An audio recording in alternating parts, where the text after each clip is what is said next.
Okay, we're recording. Hi, everybody. It's Lenora from It's a New Dawn. How is everybody doing? It's a rainy Sunday in New Jersey today, but it's welcome because it kind of cooled off, the heat. Where are you located, Neesha? Forgot. Right now I'm in Toronto. Oh, so Yeah. how's the weather there? We had a bit of rain today, but just drizzle. So Mm-hmm, not too bad. And we haven't had a lot of rain. So same. It's mm-hmm, been mm-hmm. nice. We've had, the grass has been brown. So the grass is finally perking up and coming back to life. So it's been Yeah, nice. rain is nice. Anyway, everybody, I am so excited today because I get to sit and talk with this lovely, beautiful woman. Her name is Neesha Meminger. Yep. Did I say that correctly, the last name? Perfect. Yeah. Yes, and guess what, you guys? I met her through TikTok. Woo! It's a joke because every person I have that's lined up is from TikTok. But I am so, Honestly, TikTok has changed my life. it has for me too. Yep.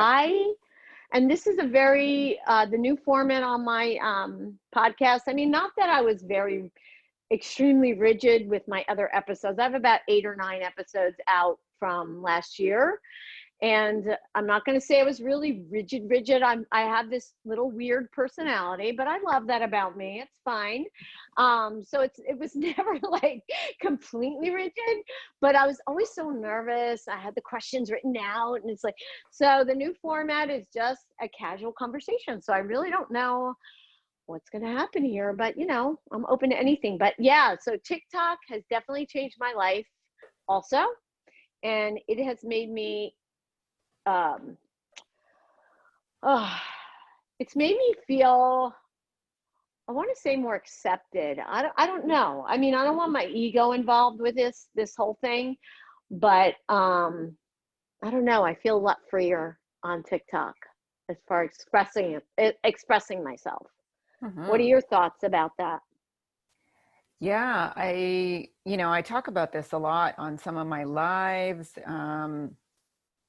and even in some of my TikTok posts. But one of the things that TikTok has done for me is allowed me a place to practice putting my truth out there and doing it in a way where I craft what I want to say. And just in that process of crafting it, works um, sort of neurologically to reshape your psyche. So I talk about that a lot also, like, because each TikTok is a little story, and storytelling is so powerful because myths and stories really shape our beliefs and what we feel is possible for ourselves. So each TikTok is a little story, and in shaping that story, you're also shaping your own psychology. Um, and so, each TikTok is a mini story, and it's you creating your story.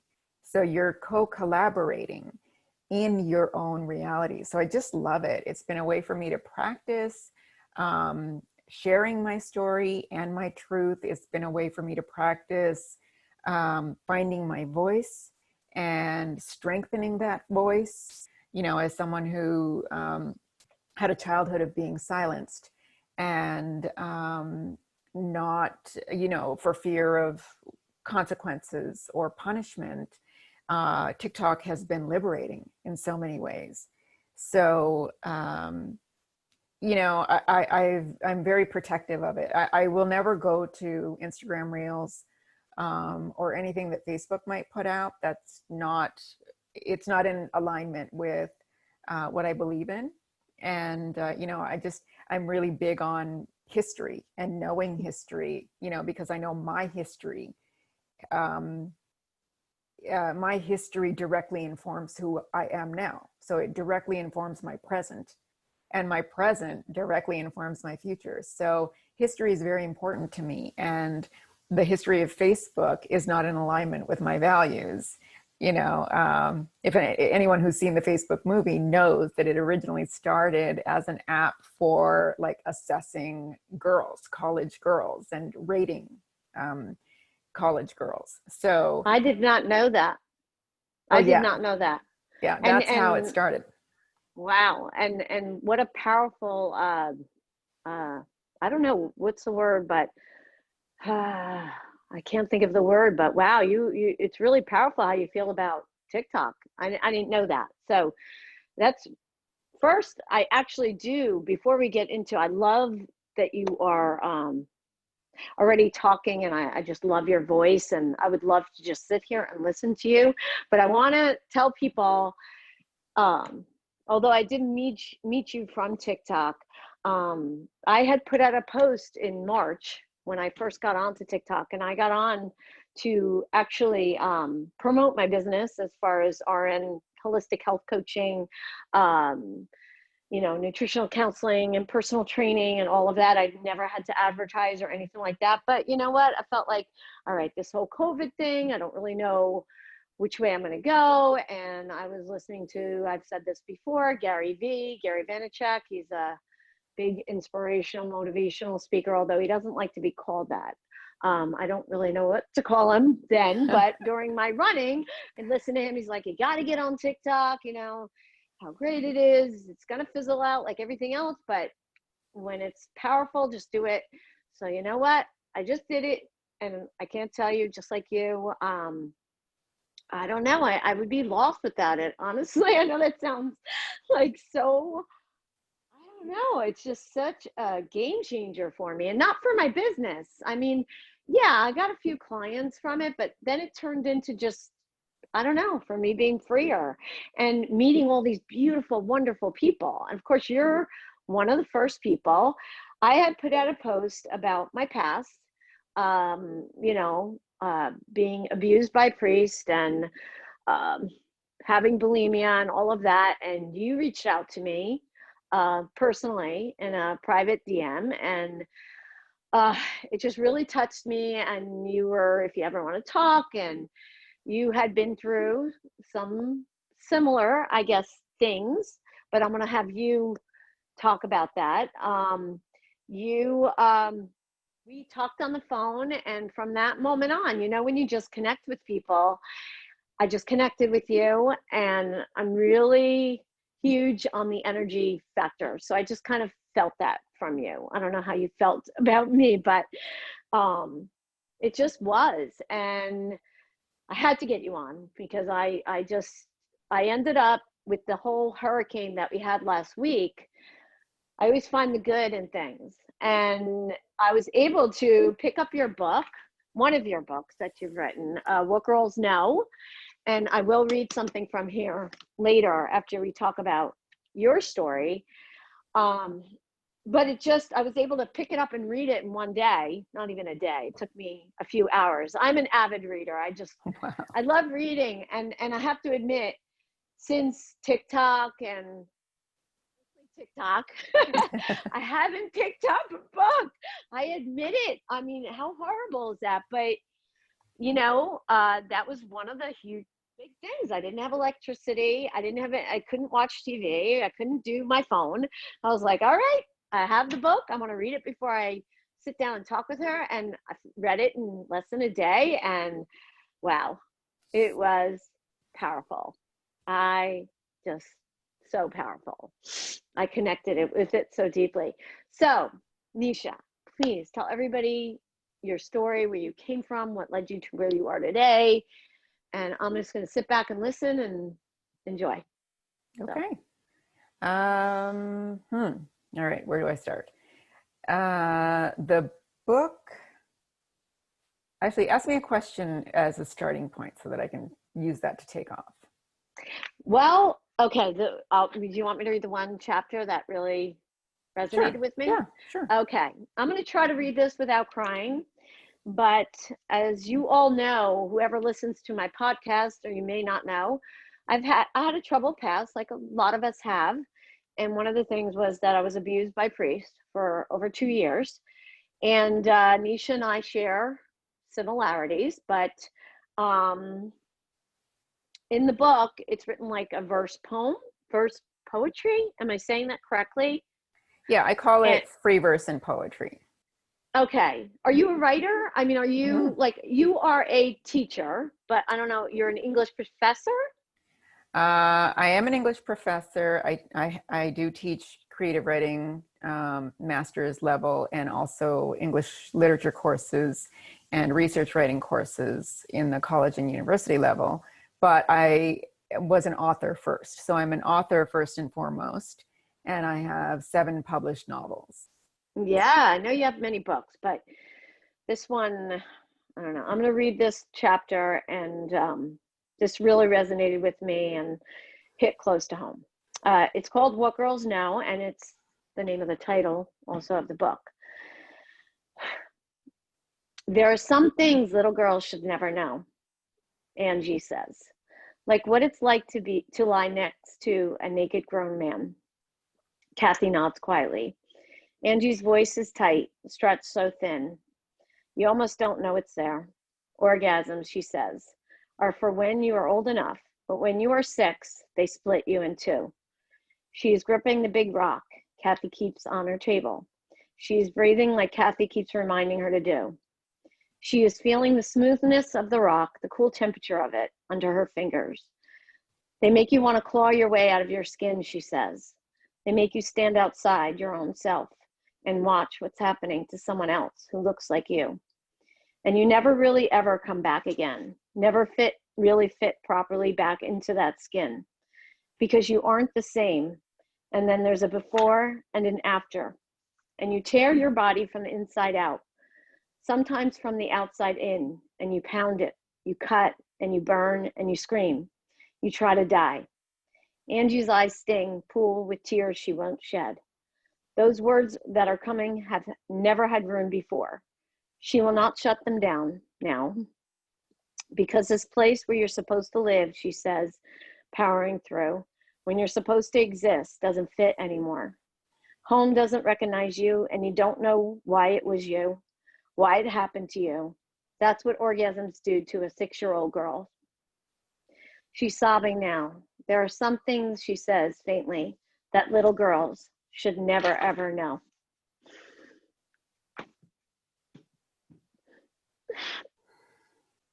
Sorry.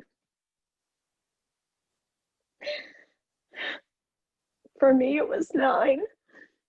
For me, it was 9 years old. But that just hit home so hard. It's like you were, I don't know.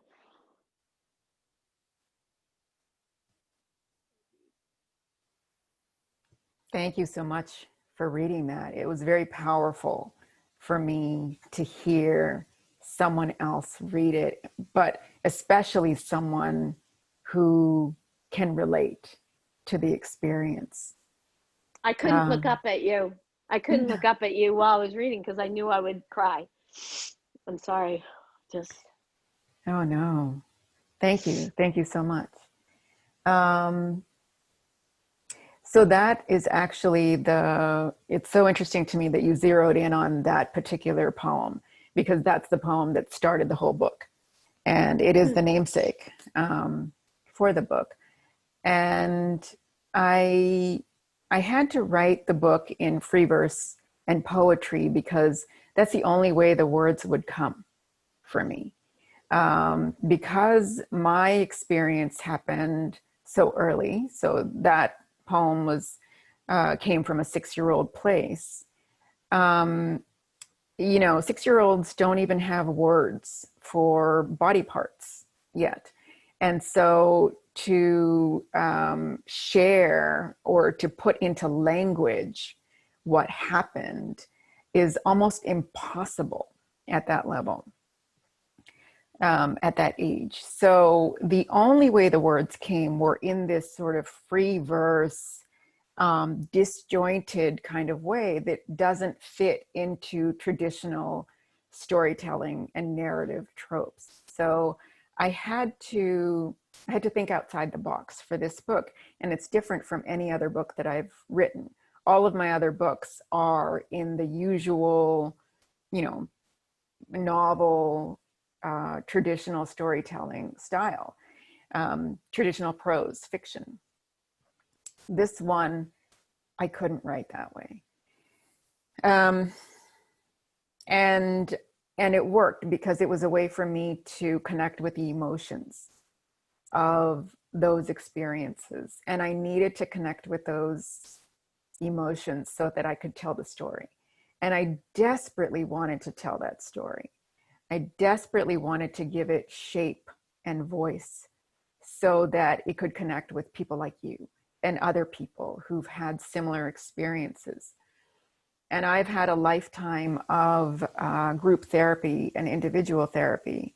So I started therapy when I was 15. And this book, What Girls Know, is related to that experience of being a teenager, coming to terms with this abuse that took place in childhood, and just finding the words to give it shape so that I could make it, so I could put it outside of me and look at it and work with it and heal it. And so that's how I see all creative processes. You know, creativity has been a huge force in my life for healing. And we're all creative beings, every single one of us. And TikTok is an outlet for our creativity, right? Each TikTok is a creative expression of who you are inside. It's taking your insides and putting them outside where people can see them. Mm-hmm. And so this book was a way for me to do that with one of my deepest wounds. One of the wounds that, you know, really shattered me early, and I've spent a lifetime trying to scramble back from, you know. So I told it in that style, and I focus on those years. The book spans between, I would say, 17 to 19. So Angie in there is 17 to 19. And those were the years that I did a lot of group therapy. I started individual therapy, and I used creativity to help propel that healing process and journey for me. So I focused on those years because they were the beginning. They were the beginning of me coming to terms with this shattering event that happened early on. And for me, it was at the age of 6, and it was in a temple. So it was a religious institution.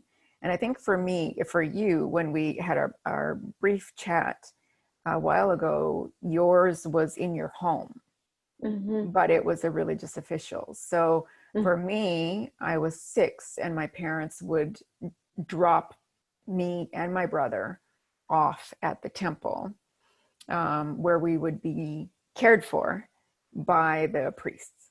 And so, and we weren't the only ones. It was a group of children. So I have absolutely no doubt that the other children were also experiencing some forms of abuse. But we were children. You know, there's no way that we could have, we didn't even know how to say things, you know. Mm-hmm. So at 6 years old, you think about formative development and psychological development. You know, children are just developing language at the age of 2. So by 6, you've had 4 years of like accumulating vocabulary, and no one at that point is sitting there telling you, this is the word for this body part, mm-hmm. you know, and this is, well, no one was telling me. I've raised my kids differently, but that's because I think it's different today. I think we start way earlier, but no, even by 9, I wasn't, my parents weren't telling me body parts. I mean, you know, it just was very different back then. So yeah. Mm-hmm. And even when I disclosed to my mom at the age of 17, even then it was difficult to put into words what had happened to me. So it was impossible at the age of 6 There's no way I would have been able to, in this body, contain the emotions, the trauma. You can't. It is literally like a shattering of the psyche. And the only way that a child can move through that experience psychologically intact is by splitting off. There's no other way to contain that experience. There's no way as a child that you can stay whole after that kind of an experience. Mm-hmm. And so, so when you say splitting off, you mean splitting off into different people? Is that what you mean? In that, yes. And oh my God, you say that, and I can bring myself right back there, like how I became a different person, like not Lenora anymore. Yeah. Oh yeah. And there's no way to know who we would have been if that splintering hadn't happened. But the truth is that all of us do that on some level. Even when we're like, let's say we're trying to make a big decision to buy a house or get in a relationship or whatever, when you talk to people about that, you hear people say things like, well, one part of me kind of thinks this is a good idea, and the other part of me kind of thinks like, whoa, you're an idiot. Why are you doing this? Right? Mm-hmm, mm-hmm. So part of it is just how we do, right? But when it's this kind of major trauma, it's a whole different experience. And what happens is that you, in order to move through that moment, that shattering moment, and to have it make sense to you, because sexual abuse doesn't make sense. It doesn't make sense, and never mind to a 6-year-old, right? So as adults, we can understand perpetrators. We start to try to sort of grasp, this concept of pedophilia and all of that. But as a child, how do you even begin to explain something like that to a kid? You can't. It is not within their realm of understanding.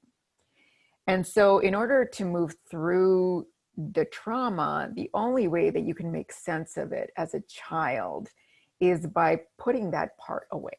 Okay, this happened to this part, and that's going to stay right here, this little knot inside of you that freezes. Mm-hmm. And it's frozen in time. And then you grow around it, right? You grow around it.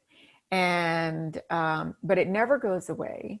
And that knot is always there. And every time something rubs up kind of close to it, you're back at that trauma.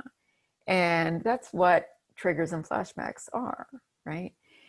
And so then the rest of my life for me has been about learning to manage those triggers and flashbacks. That'll never go away, that little knot, that scar tissue. It's always going to be there. And now I love it. I cherish that little girl who found ingenious ways to get through this trauma, this unspeakable trauma. And I've had to sort of help her grow out, not out of the trauma, but to just grow. I've had to sort of go back and get her. I've had to go back and sit with her. I've had to go back and let her know that I'm here now as an adult and I'm taking care of things and I'm protecting her, and she will never have to go through that trauma ever again. Mm-hmm.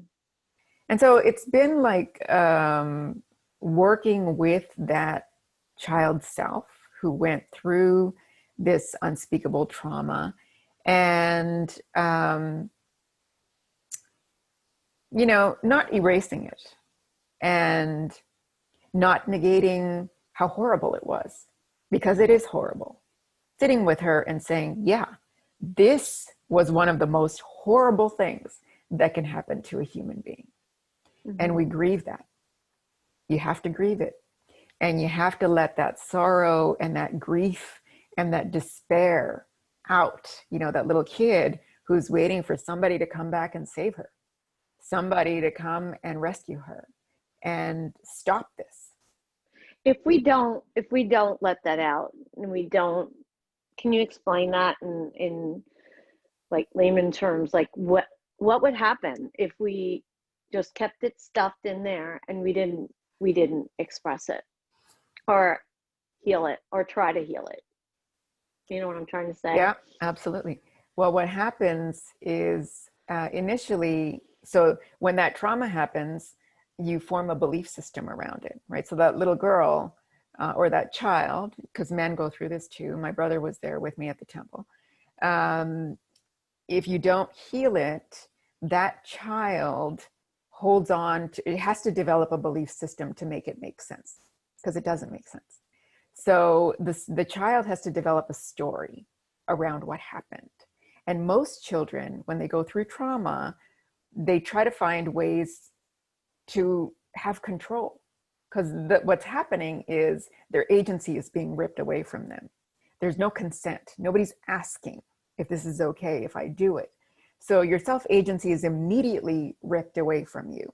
Control over your own body is immediately ripped away from you. This idea that you're safe is destroyed. Safety is destroyed. And the idea that you have a say in what happens to your body, which is a God-given right for every human being, that is immediately destroyed for children who are abused, and specifically sexually abused. So then as a child, you have to somehow get through it and have it make sense in your head. And most children, what they do then is they develop a belief system and a narrative, a story that says, okay, I played a part in this. I participated in this, because it gives them a little bit of control. Because then that means if they could change something about them, it would have changed the situation, and it gives them control. And it's a lie. It's not true, but it's important for them to do that to maintain the wholeness of the psyche. Mm-hmm. And so that's what children do. They develop this story where they accept a portion of the responsibility for what happened to them. And so when you grow up and you become an adult, accepting part of the responsibility for your own abuse, then you believe that victims are partly to blame for abuse. And this is dangerous for adults. It's dangerous for adults because it's a lie, right? Victims are never to blame for someone else's actions. The person who is taking the action is 100% responsible for the action they are taking. Mm-hmm. And the dangerous narrative is that something someone can do, like the clothes they're wearing, words they might be saying, a way they're dancing, that somehow that can make someone else lose control. And that's a lie, right? The truth is, we are always in control of our behavior, our words. And so that's dangerous. When you become an adult, then you participate in this victim blaming culture that we all live in. Mm-hmm. And then you enter relationships thinking that you can make someone hit you, thinking that you can make someone abuse you, which all of this is untrue. That's a lie. You can't make someone do anything they don't want to do. Mm-hmm. So on the one level, there's that. The other, ultimately, like the worst thing that can happen is that it becomes a physical illness. We all know that stress is the root of so much illness and disease. And so ultimately it can kill you, right? Mm-hmm. If you don't heal it, if you don't tend to it, it'll become a physical illness in your body. And that's your body's way of screaming. It's your body's way of getting your attention and saying, here is this big, huge boo-boo that you are not looking at. And I need you to look at, because I need to scream. I need to get it out. And that scream that 6-year-old needed to scream, but got stuck right here because it wasn't safe for her to scream. It wasn't safe for her to tell, because whether it was directly said to me, whether the abuser said, this is our secret, or if you tell anybody, you're going to get in trouble, whether he said it or not, I understood it. The message came through loud and clear. So that scream that my body immediately had the urge to tear out of my throat got stuck right here. And if it's stuck, it's going to stay there and fester, because we all know that's what happens with toxicity. It's a poison. And then I'm holding this poison in my body, and eventually it's going to spread and it's going to kill my body. There's no other way to look at it. Mentally too. How about the mental illnesses also from holding it in? I mean, for me, it was the suicidal thoughts that I had for years and years and years, and rocking on the bathroom ledge and by the tub, just like couldn't handle things, couldn't deal with things. So it was more of a mental disease for me, more than physical. I mean, although I've always had stomach issues, and of course for my bulimia, that was one of the problems from my abuse, the feeling of control I had when I was throwing up, and I didn't have control when I was 9, but definitely mentally too. Absolutely. Yeah. And so when I say psychological, I mean mental, right? So when I say wholeness of the psyche, I'm talking about mental wellness, right? For me, mental wellness is linked with psychological wellness. And so therapy and group therapy was so instrumental in mental health, in my mental health and well-being. And physical, movement, because trauma lives in the body, right? So since trauma lives in the body, your body is always trying to speak to you, always. When you have aches and pains, for me, it was grinding my teeth. So I'm trying to hold on to this secret. And the way I can hold on to it is these words are bubbling up, then the screams are bubbling up, and I'm like, stay down. I do the same thing. I have a mouth guard at night, and I couldn't understand, and I know it comes from that, but the fact that you just said that, it's like gripping and holding on, and I know you express yourself through your beautiful dance and all. For me, it's when I talk about the restorative yoga and letting the onion peel away with each pose that I do, I'm releasing, rather than doing a yang type practice, which I love, my weight training and all. But all of that is very constricting. It's building muscle and building and going and sweating. Well, the restorative is my way, like you like to do your dance, of releasing. Yeah. I love that. Pain. I love that. And I also, for me, I find just kind of repetitive body movement a form of meditation also, cycling or walking, jogging, or even getting into a kind of dance rhythm where I'm not thinking about the body movement anymore, and my body's on autopilot, and then my mind is free to meditate or connect on another level. So I've never been a good meditator, just sort of sitting and meditating. It's never really worked for me. I'll keep trying. I know for a lot of people. That's why the restorative is so great too, because it's a restorative, introspective, an hour and 15-minute meditation where you're Okay. not thinking about that, not a good meditator. You Yeah. don't have to be, a good meditator. You just let yourself be. And that's meditation. That's another form of meditation. So there's no stress about it. You're just releasing in the poses. You're so relaxed. And, that's why I love it too. Although I could sit anywhere and meditate. I've been meditating for 16 years, but a lot of people just can't do that. They just don't.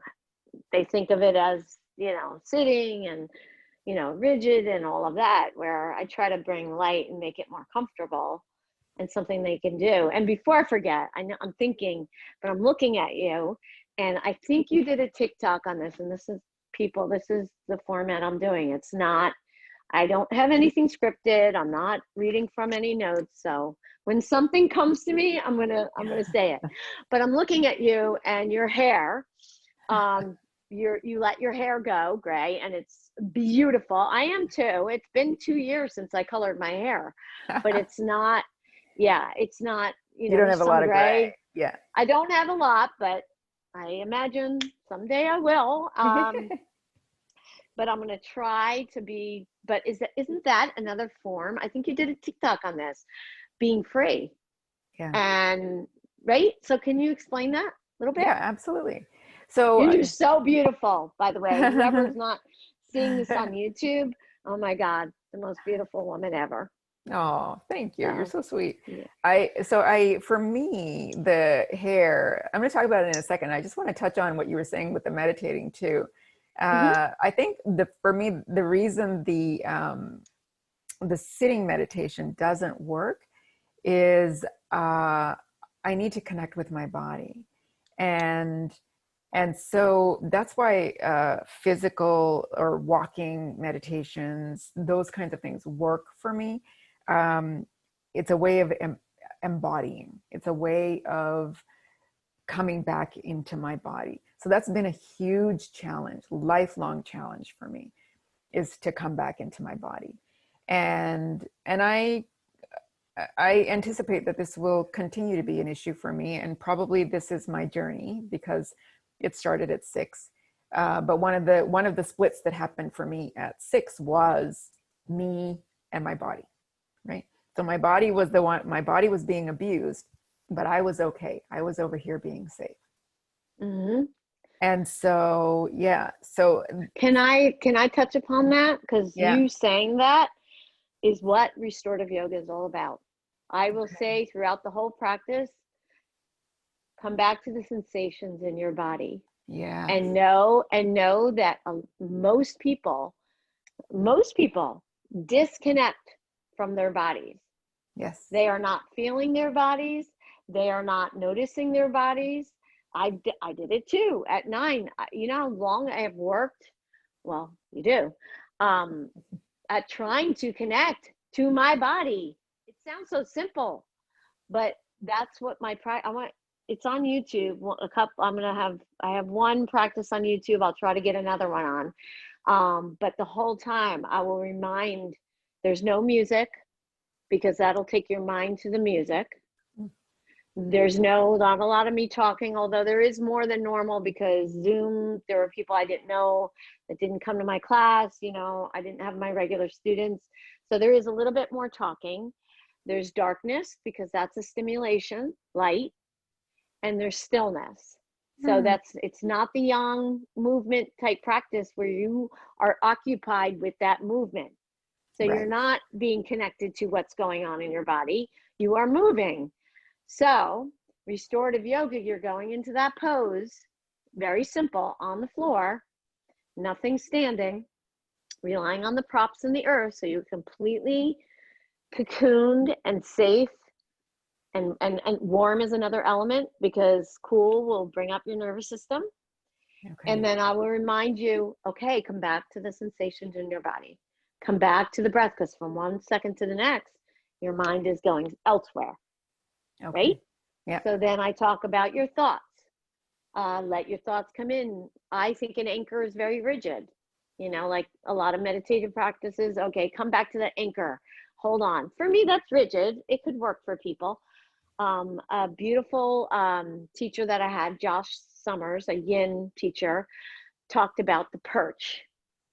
So Oh, instead of thinking of an anchor, you think of a bird or a hummingbird or a butterfly, your thought as one of those and coming onto the perch, and then it kind of soft flies away, comes in, soft, flies away. So we're not fixed on that thought, that particular thought, but the thoughts are going to come in, and we kind of drown them out with music and TikTok and earbuds in our ears when we're walking. The whole practice is changed my whole life. oh, it sounds so I hope beautiful. I hope you check it out, Yeah, absolutely. because it's like putting gas in the tank. That's what a lot of the students that I've had say. It's sometimes you're laying there and you're like, oh my God, I should be doing something, moving or not. But no, it's exactly what you need to do. It's Oh, exactly just being at one with yourself, doing the art of doing nothing. yes.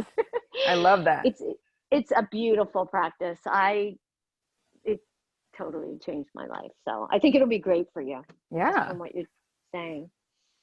So I'm absolutely. sorry if I put you off track there, but No, no, no, totally okay. Actually, it mhm. it leads into your other question was about my hair, and part of connecting with my body has to do with shame, right? Shame is such a huge part of sexual abuse, and one of the other things that children do is they hold the shame.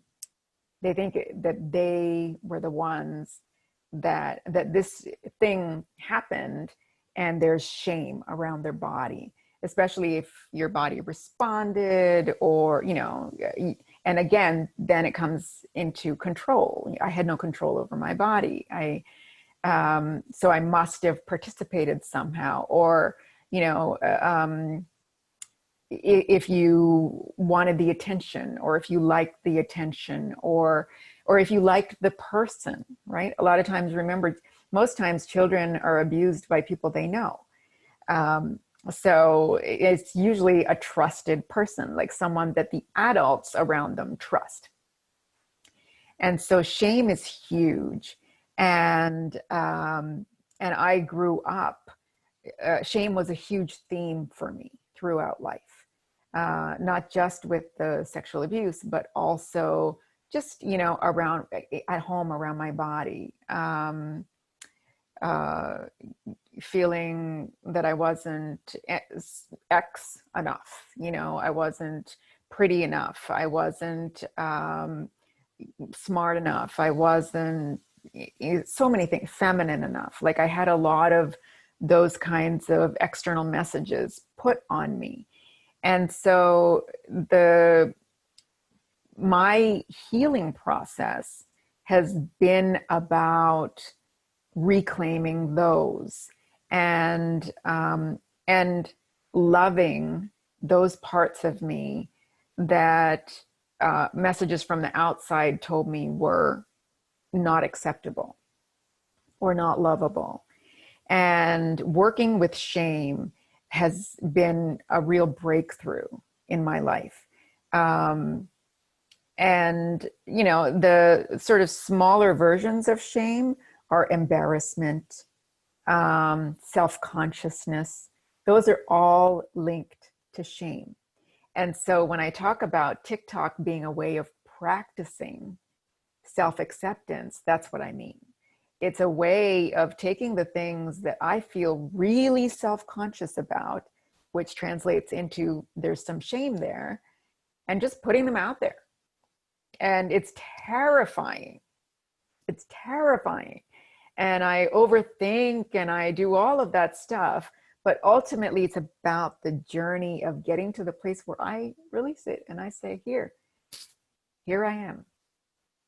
how This how how is free me. are you now? Like, because you're fooling me. Because to me, when I look at your TikToks, and of course, we all put out something that other person is doing, that really, like, putting that out there.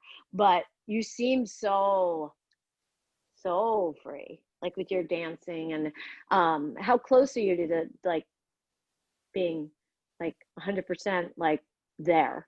I don't think Yeah. we're always at any point 100%, but how healed are you? Like at what, like, are you like really, really comfortable doing it now? Or do you still feel that tinge of, oh my God, why Yeah. did I do that?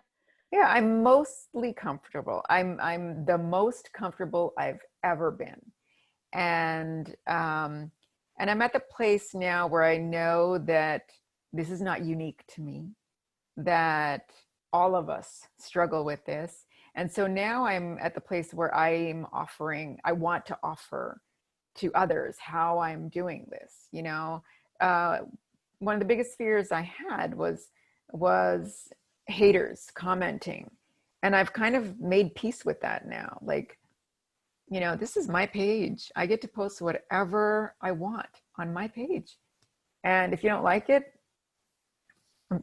that's okay. Like what kind of comments are you getting that, do you want to share that? I mean, Oh, I'm sure. curious. Yeah. I'm not, Oh, I I get know, I lots. know that the reason I brought up the hair Yes. was because I Oh, yeah. remember there was a Back to the comment. hair. well, Why don't, no, no, no. because it's I realized I never answered your question. no, because to Want to me, go back it's to like, that? yes, I want to go gray. I do, but then I'm very fearful of it.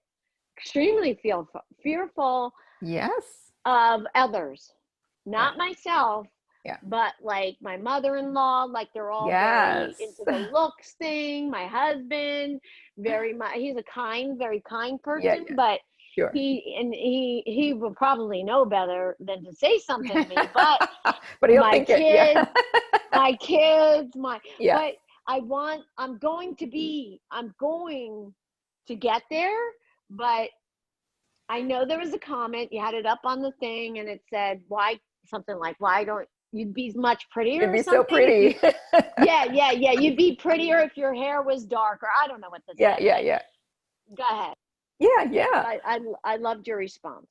That was Oh, great. thanks. Yeah. So, okay. So the gray hair thing for me was very important, but it's the same as every other area of my body that I've had to learn to accept.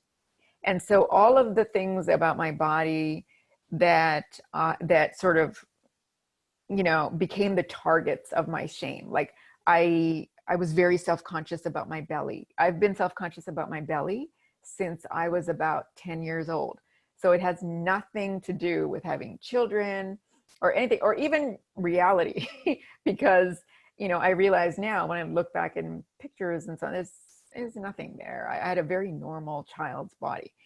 But and also having girls and having my own children, my girls are sort of these incredibly self-accepting human beings, and I watch them and I see how I view my body differently, and what, I compare.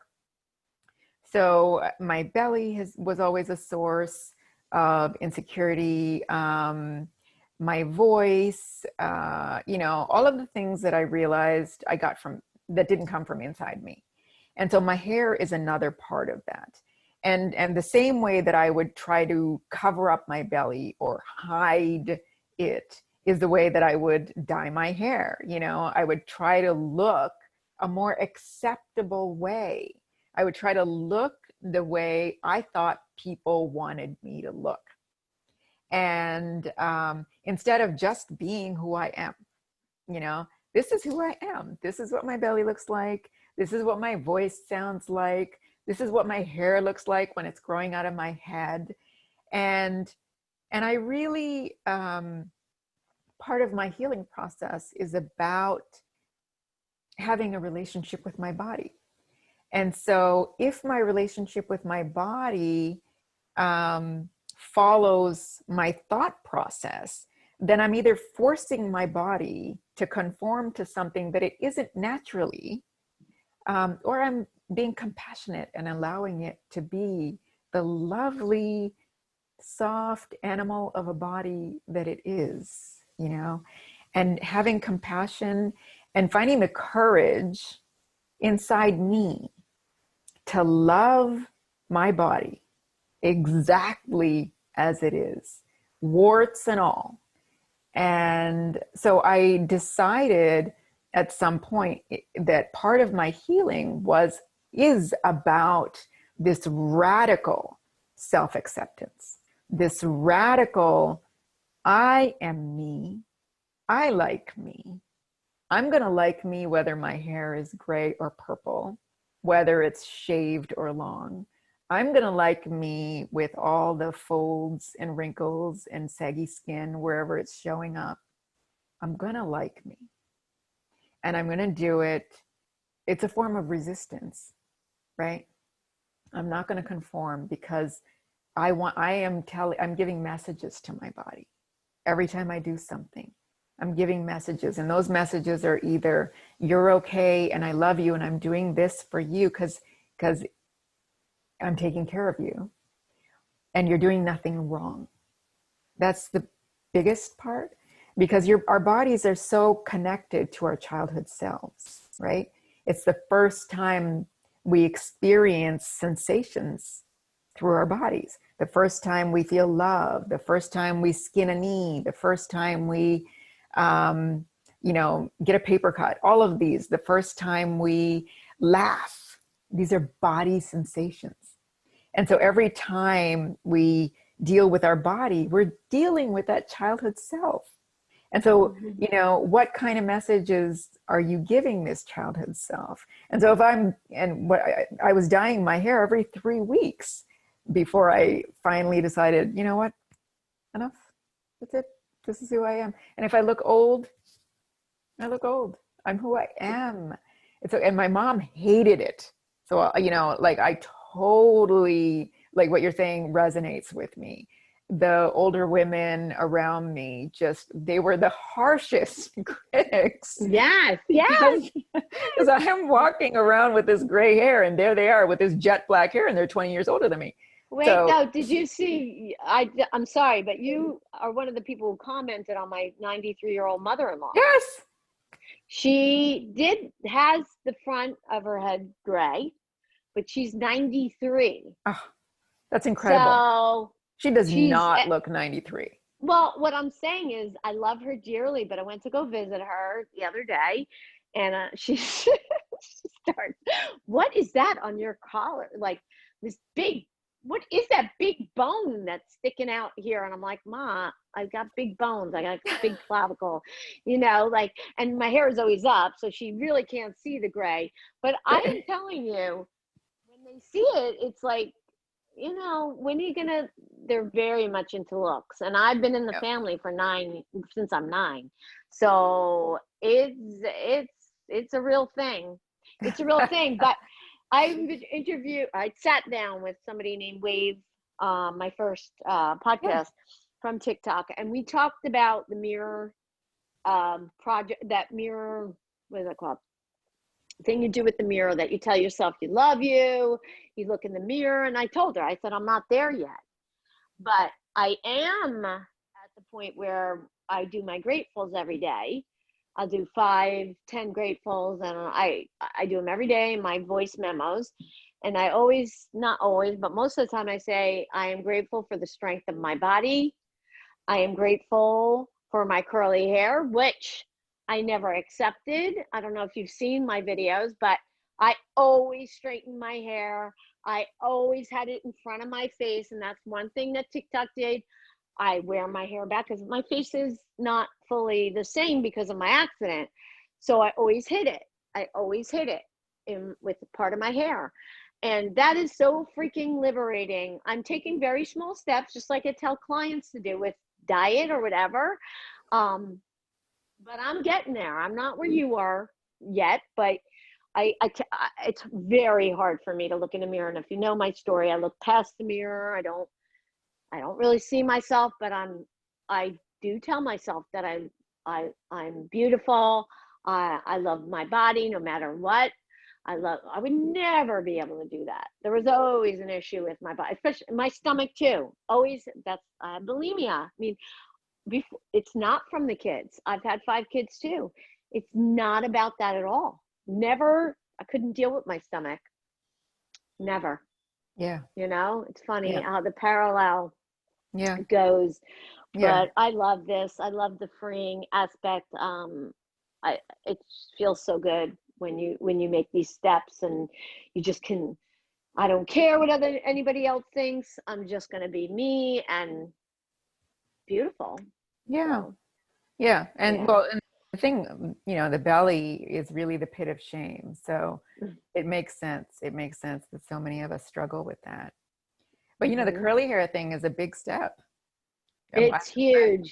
with curly hair, so I know that I've seen them struggle with it. It's ridiculous what I did. I mean, I'm not going to say I'm never going to like blow dry my hair again, and maybe I'll go out and I'll do my hair. But let me tell you, I'm grateful for my hair. I'm grateful that I have hair. I'm like, thank you for my hair, God. Thank you for my hair.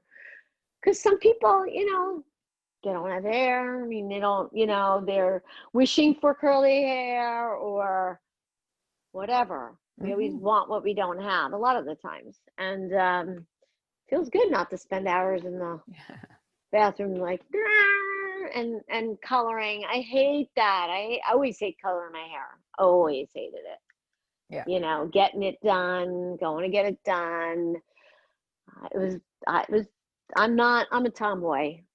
I'm a tomboy. So it's very easy for me to accept that part of it. So and women like you, this is the beautiful thing. I never got that on Facebook or Instagram or whatever. You were one of the first people that is like, that's my gal. Yeah. Yeah. I 100%, I'm such a big proponent of that. And the thing is that it's really about choice. You should, I mean, feel free to straighten your hair, and I reserve the right to color my hair at some point if I feel like it. But the point is that I don't feel like I have to. And I don't feel like I have to in order to be worthy of love or worthy of acceptance. And that's the point. The point is that I am worthy of all of those things, no matter what I do. And that's the piece that was taken away that I've spent a long time healing. So Mm-hmm. Mm-hmm. I love that. I love yeah. that. Um, is there anything else you'd like to share with this beautiful audience, people Oh, about I you? just Or, no, I really appreciate this opportunity. And through this conversation, I'm seeing more and more the parallels between us and the similarities. And I am so grateful for the serendipity that brought us together, that connected us. It sounds like we're using our own unique paths to sort of be of service to others also, and I love that. My path is specifically storytelling, and I love that yours is more sort of movement oriented, and not even movement but body centered. I love that. And yeah. so yeah, that's it. I'm grateful. I'm grateful that you reached out, and I'm grateful to have this chat with you. um I'm looking Mm. forward to like seeing it. So it's on your podcast, and It'll you're going to have be it on on YouTube. it'll be on my podcast and YouTube, and I hope that we can continue and maybe do another continuation of Yeah. something. I'm sure there's way more to tell, but people's attention spans aren't that great, unfortunately. So I'm not trying to keep it at a certain time, but um, unfortunately, that's just the way of the world. I love that you said serendipity too, and not coincidence, because I don't believe in coincidences. I always, I believe in the flow and how things are connected and they're supposed to happen the way they're supposed to happen. And I just love it. And I like that you said that. So it's Yeah. really great. So where can people get in touch with you? People can get in touch with me through my website. I have coaching and mentoring packages, but they're all related to storytelling, and using storytelling as a form of healing and personal growth. And my website is just my full name, first and last name.com. So neeshameminger.com. It's NeeshaMeminger.com. And The links will be below too. I'll have them in oh, the awesome. show notes. Yeah. And how about your TikTok? Do you want? I'll put your Yeah, name sure. for the Yep. TikTok. My TikTok is at Neesha Mem. So my first name and the first three letters of my last name. Okay. And as for me, everybody, as usual, all my info will be in the notes below. I do give out my Google phone number for anybody who wants to text me with any questions, any subjects they want me to talk about on the podcast, or anybody who's interested in being on my podcast. So my number is 609-429-4058. And as usual, before I leave, I'd like to talk about the only thing that I eat that's packaged that I am an ambassador and affiliate of, and that's the Roar Bar. And if you click on the link below, the Roar Bar link will be there. That's my affiliate page. The best thing about this company, before anything, is that they give 10% of their net proceeds to feed the hungry children worldwide. And I just love that about them. They go to Africa. They're husband and wife. They're very young, Jake and Rachel. They anytime I email them, they get back to me right away. These are vegan, although I am not vegan, but they are vegan. So they fit paleo, keto, any kind of diet. They have all organic ingredients except for the almond butter, which they're trying to make organic or get. It takes a long process to be able to do that, but they are working on it. 11 to 13 net carbs, no artificial sweeteners, made with coconut oil, which is great for the brain. I will talk about this on another podcast, but I am a big proponent on coconut oil for the last 15 years. Sweetened with coconut nectar and blackstrap molasses and Himalaya salt. The only one I don't particularly like is the raspberry one, but you may like it. Anyway, support me, support them, and go to that link below. And on that note, I love you, Neesha. Thank you so much for joining me. Thank you. And It was a pleasure. It was have such a a pleasure. wonderful and blessed day. Yes, such a pleasure. Thank Have you a for having me. wonderful, yes, you're welcome. Wonderful and blessed day, evening, wherever you're listening to. And I'm out. Likewise. Bye. Mwah. Love you.